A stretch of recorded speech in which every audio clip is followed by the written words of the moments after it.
شبای منو با خود میبره، جایی که گذشته ها مثل تصویر از تو قابش میگذره.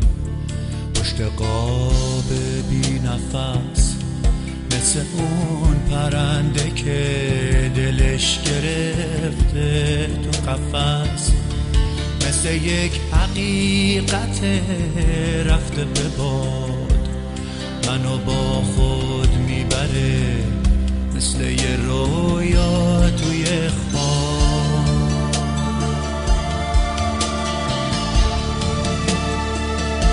شهر من به تو میاندیشم، نه به تنهایی خیش، از پس شیشه تو رو میبینم که گرفتی مرا در بر خویش.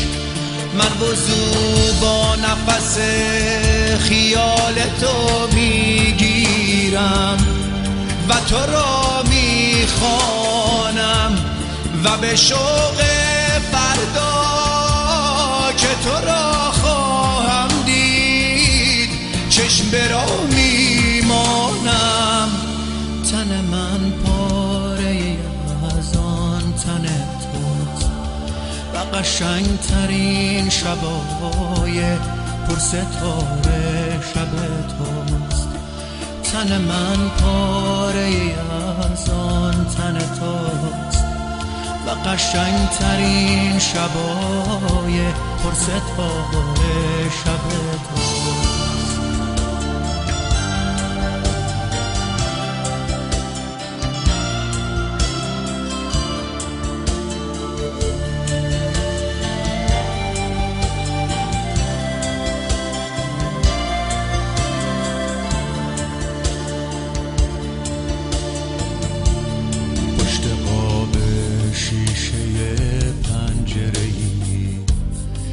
شبای منو با خود میبره، جایی که گذشته ها مثل تصویر از تو قابش میگذره. پشت قاب بی نفس مثل اون پرنده که دلش گرفته تو قفس، مثل یک حقیقت رفته به باد منو با خود میبره، مثل یه رویا توی خواب.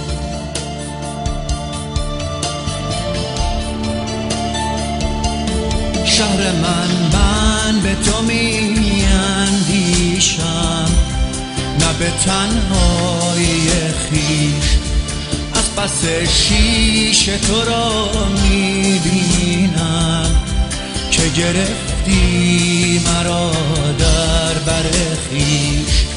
من وضو با نفس خیال تو میگیرم و تو را میخوانم و به شوق فردا که تو را خواهم دید چشم به راه